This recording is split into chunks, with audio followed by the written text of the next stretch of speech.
Hey guys, welcome back to Electrical Car Repair Live. Our mission in the garage is to save you guys as much money as we can. That's why we make these absolutely free videos and we teach you how to fix your car for free. Let's go ahead and start on it now.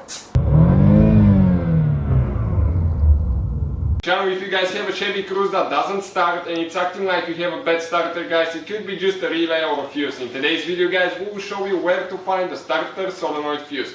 We guys have more than 200 videos on this car because our mission, guys, is to save you as much money as we can by providing these videos. So please, guys, subscribe, like and drop a comment below under the video, guys. Let us know if you have any recommendations, even if it's something you notice that we didn't do right. Please let us know.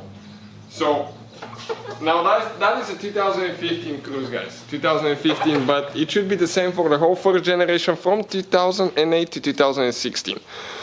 The starter solenoid fuse, guys, is actually located under the hood. As you know, we have one fuse box inside the vehicle, so we're going to support the hood, but the starter solenoid is actually right here. Now, we have the intake of the car removed, so I can actually show you where your starter is on the 1.8 engine. I think the 1.4 is the same way as well. This is, guys, your starter there. And we have a video how to test it as well on the channel, so please check it out. Now, the fuse is under this cover here. We have 3 clips that we need to remove. Okay, right here you can see you need to press towards each other. Okay, on each side. Pull up. Perfect. Now the fuse that we're looking at, guys, it's called a J-case fuse. J-case fuse is usually a fuse that is a square rectangular fuse that looks like that. It's not a regular tin fuse, it's this one. So we need to find number 12, and this is number 12, this is the number next to it. We need to get the fuse puller here. That thing we need to pull it back, pull up, grab the fuse, guys. Okay, you go here, grab, and you need to squish it on the bottom and start pulling a little bit. Okay, came out. So this is the fuse, guys. In some cases you can tell if a fuse is good or not, okay, by looking at the element. This one I can tell for sure. Okay, sometimes it's hard to do that. So what I usually do to eliminate that uncertainty, I use a voltmeter, guys. Okay, let me get one here.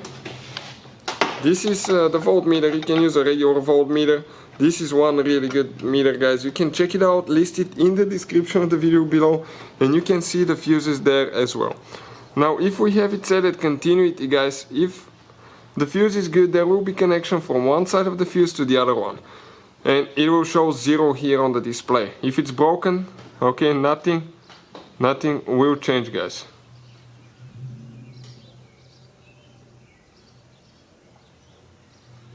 Okay, nothing on this one. So I'll grab a new one quick. Okay, it needs to be the same amperage again. Let me show you now. Okay, oh, I touched it, but it just moved a little bit. Okay, we're going to get a 0, guys. So that's definitely a good fuse. If your car doesn't start, always check that fuse. So we'll go ahead. Make sure that you push it all the way in, guys. It needs to be all the way in. Then you need to install your fuse puller here so you don't use it. And this is the whole video. Thank you guys for watching. Please subscribe. Hopefully, guys, the video was helpful and we were able to save you money. We guys have more than 19,000 free repair videos on our YouTube channels. Check them out. We have videos that can save you thousands of dollars in future repairs. Thank you for watching and see you guys next time.